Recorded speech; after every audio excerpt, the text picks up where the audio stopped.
She's quoted as saying, "Asking me to change my hair is like asking me to erase my blackness." You still stand by that? Yes, I do. For me, I experienced institutionalized racism so harshly that it was too painful for me to refer to myself as a born free. And white individuals have to hold themselves accountable to upholding racism and how they contribute to that, and how they understand their privilege, and what they then do with their privilege, and what they do in their communities. And so my name is Zulaikha Patel, a young African girl who is proud to be disruptive in every unapologetic sense behind, which is why we can all relate to talking about having undergone a certain indoctrination and a certain forced assimilation to whiteness through going through the former Model C, former white-only schools. We can't just say we're a united rainbow nation. Almost every single issue in South Africa is determined on the basis of race. Zulaikha Patel. This is Zulaikha Patel. Zulaikha is a 22-year-old South African anti-racist activist, outspoken radical feminist, two-time published author, advocate, speaker, prominent figure, and, well, this is why accomplishments are written on paper, because the reality is much less exciting, because in truth, Zulaikha is just a fool. And if not a fool, she's at best as clueless as any other young woman of her age, which is simply an insult to those women and a depressing thought that I refuse to accept. But without affording this young woman the leeway of ignorance or stupidity, we're forced to face a much more sinister truth: that Zulaikha is evil. Granted, a statement as damning as that is only ever appropriate as a sort of sensationalized headline or a title of a YouTube video, because, of course, I don't actually believe Zulaikha to be evil. That being said, her words are still no less permissible. What started out as me wanting to absolutely slate and expose a total fraud rather turned into an interesting case study of the extent to which victim mentality can motivate narcissism, and how great evils can and will be permitted so long as the devil atop your shoulder parades as the angel. To fully understand the clips that we are going to break down today, one needs to understand the historical context and what situation could have birthed Zulaikha Patel. Although born in a time of, from a legal standpoint, great equality in South Africa, Zulaikha, much like many young people in South Africa dubbed Ama 2000s, i.e. born from 2000 and a part of Generation Z, felt heavily plagued by the remnants and or legacy of apartheid. For those unaware, apartheid was a system of institutionalized racial segregation that existed in South Africa from 1948 to 1990, where in South Africa, a country with a black majority of 70% and a white population of about 10% was socially, economically, and politically dominated by its white minority.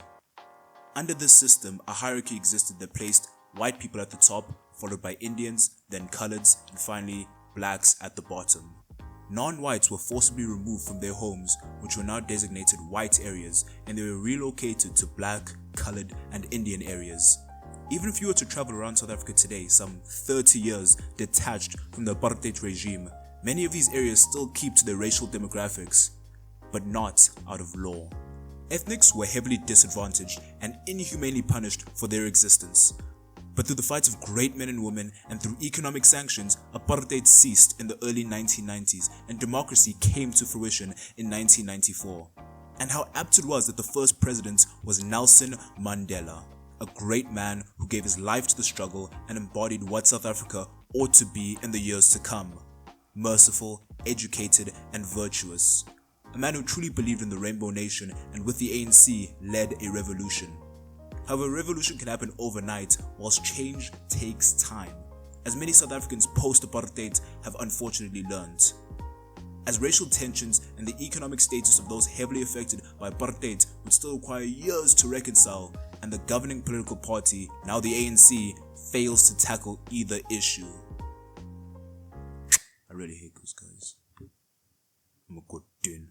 In fact, opposed to this, I would argue that racial tensions in South Africa are comparatively less volatile than even countries like the US, wherein the US are further departed in terms of time that is, from their institutionalized racial history, and yet they are still somehow more heavily divided along racial lines than South Africa.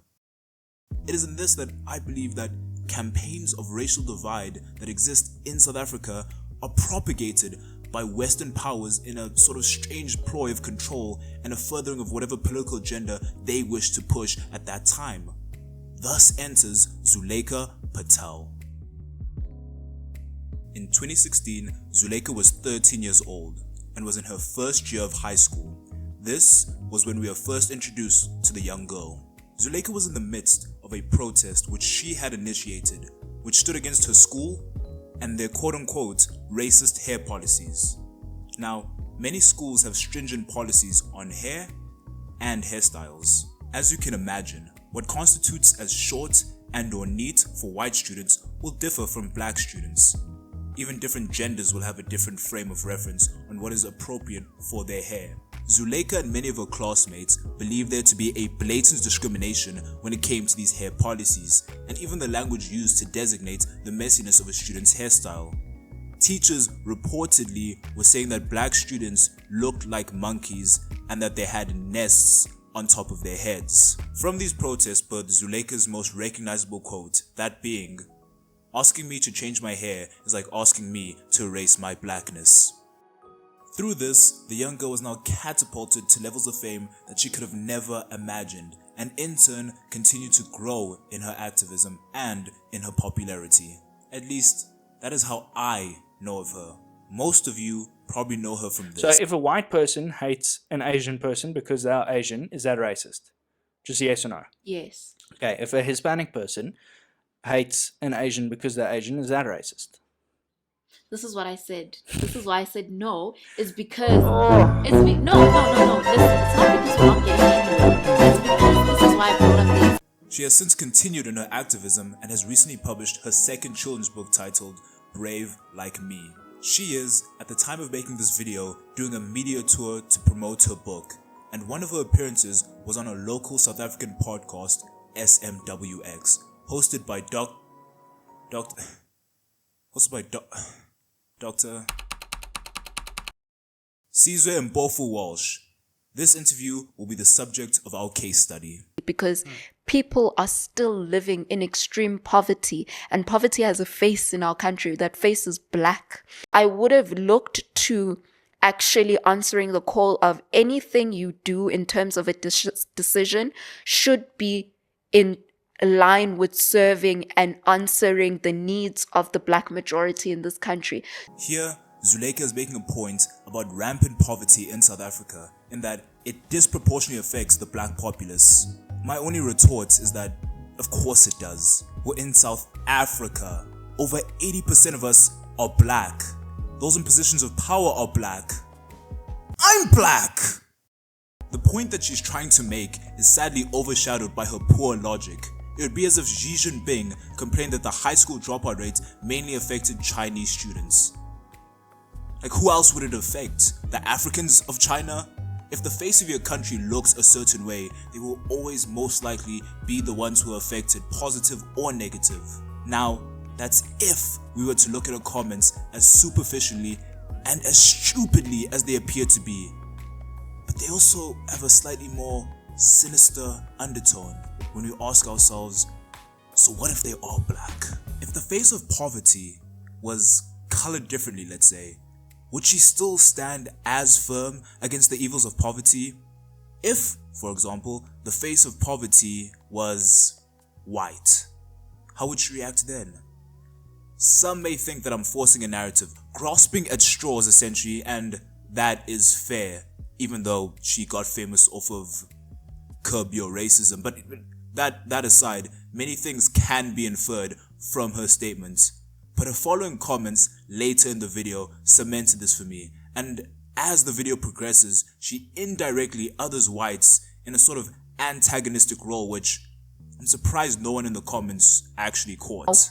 Tell the world that there's a white persecution or white genocide in South Africa. How does that happen when people who look like us, the black majority, we don't have land, and more than 70% of the land is not even owned by the state itself. It's privately owned. And privately owned in this country, anything that's privatized in South Africa has a face and it's white. Granted, thus far, I believe I've tried my best to be informative, and I believe that I've successfully showcased in-depth knowledge on the topics which I've spoken on so far. So I'm not afraid to admit that at this point, dog, I have no idea what she's saying here. At this point, I'm going to try to do my best to interpret what she's saying, as this is at best incomplete scripture. From what I understood, first and foremost, she is a socialist, i.e., she believes that all the factors of production, namely land, capital, labor, and entrepreneurship, should be controlled by the government, and that exploitation and inequality will continue to permeate so long as the individual man or the bourgeoisie can control said factors of production. Further than that, I don't know what she believes. I hope that this is a fair display of her beliefs, even if it's not the most accurate definition of socialism. And although not the best ideas, this is not too outlandish. However, I have no idea what this means. And more than 70% of the land is not even owned by the state itself. It's privately owned. And privately owned in this country, anything that's privatized in South Africa has a face and it's white. I believe to her, all forms of privatization somehow equate to white control, possibly due to the fact that white people own a great share of the wealth in South Africa, 80% reportedly, which is simply just insulting, to say the least, that under a capitalistic system that incentivizes profit and merit, that black people can never make this their own. And so long as such an opportunistic and self-governing form of economy exists, black people will continue to be disadvantaged until our father, our savior, the government, can step in and save us. Now, just to put this lie to rest, many black people have made this economy their own. In fact, we have over 17,000 black millionaires, which accounts for about 45% of all of our millionaires in the country. This shows a distressing faith she seems to have for a failing government that underwhelms when it comes to basic service provision, yet she trusts them enough to bring about black fruition. Bloody Eskom can't even give me electricity. I feel like I gotta record this in the dark. I'm struggling out here. Basic service provision. Matter of fact, allow me to stop myself right here. Whether you believe in socialism or capitalism isn't the problem here. These are merely economic tools. How is it that she's able to equate these ideas to race? As I stated at the beginning of the video, we can see those first initial signs of her othering white people and her whiteness as she associated with the hindrance of black fruition, giving a mutually exclusive nature to pro-blackness and simply just liking white people. And no, there's no such thing as victims. And what I need white South Africans to also understand, life may be hard. Yes, the economy is tough. VAT was increased and it's being increased incrementally. Life is hard, but your circumstances of having a hard life have got nothing to do with any system, former policies, previous laws. They've got everything to do with just you. That's it. This right here absolutely infuriates me. This, in its clearest form, is a putrid double standard constructed off of so many lies that feed off of a self-indulgent sense of virtue that allows herself to perch herself as a compassionate person, that even her evil acts are permissible. A prime example of victimhood birthing malevolence. There's no such thing as victims. Of course she doesn't believe that. An activist like herself would never believe such a thing. She just fails to articulate herself properly. What she means is there's no such thing as white victims. This is the issue of her myopic sense of victimhood. To illustrate my point, allow me to draw your attention to this recent sit-down with Elon Musk speaking on his nationalistic friend. Thanks. So he came here very happy with the idea of apartheid. Very happy, very big apartheid supporter.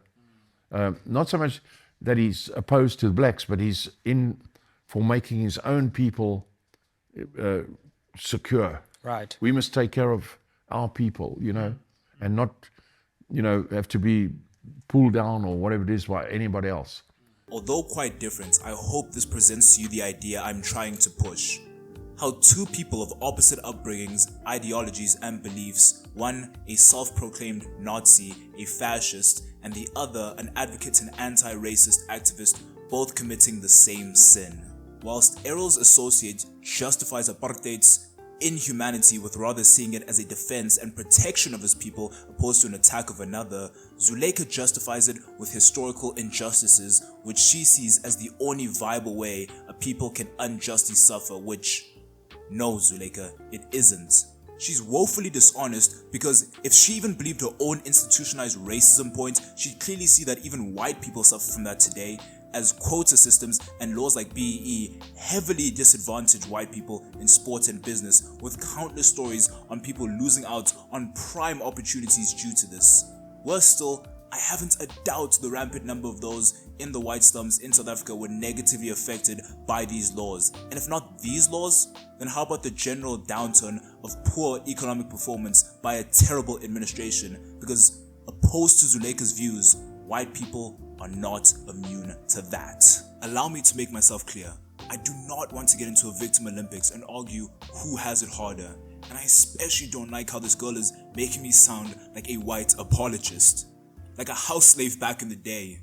Ja, meneer Janus. I am merely saying we should all, especially those of us who claim to be the kindest and most compassionate, give a damn about all human suffering and understand that just because someone wins doesn't necessarily mean someone else has to lose. And then I have to go with my mother and my sister to the hospital to go make sure it is my dad. You know, when they give you that call, hey, so-and-so is no more, come.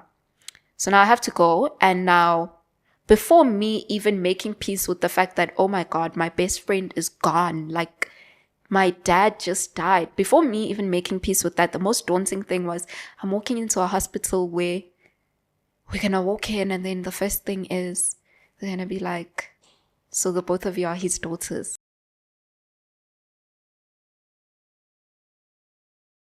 If you asked me what the most self-absorbed, narcissistic thing I could think of is, I would be disgusted if I could come up with this. I know I have to try keep this objective, but what the hell did I just hear? This is a perfect depiction of narcissism, as in any given situation, the focus must always shift back to you, even at the worst of times. And I don't believe that this is a regular type of narcissism. The reason I say it's born of her victim mentality is due to the fact that she has always victimized herself through her race. Her ostracization, her bullying, her rejections, and all of her hindrances were a byproduct of her racial identity, and in her mind, no one, not even medically trained professionals, could look past it even in moments of grief. Simply put, she cannot take responsibility for her situation because it is always forces outside of her control that are at fault, i.e., her race. Although Zulaikha was the prime example used in this video, thanks Zulaikha, you can leave the defamation suit at the gate, thank you. This video serves as a general indictment to all championing of victimhood and callous indifference to any and all human suffering. It is never excusable, and it is always possible regardless of who or what you believe in. No one ever believes they are fighting for the wrong side, but a good chunk of the time they are. As for Zulaikha, I do not fully blame her. If I or you garnered as much fame and success as she did at her age, especially in the field which she is currently in, politics, we would not have fared much better. Imagine being 13 and every adult and every grown person affirming everything that you say as gospel. You, who is a little brain dead at this point, let's be honest, can do no wrong. CNN agrees with you. BBC agrees with you. News 24, Sizwe, Penyo, random white women, people smarter, older, and more accomplished all say that they look up to you. So Zulaikha should be heavily critiqued as she is responsible for her actions, yes, but all those news stations and adults at the time should be hung out to dry. They're sick. They used this little girl as their political pawn, corrupted her, and damn it, I'll even say it, even groomed her. And if you watch the full interview, if you watch it, you'll see the toll that it took on her. No young person deserves to go through all that, and to all those who used and enabled her at such a young age, may God, may the Almighty have mercy on you, because you will need it.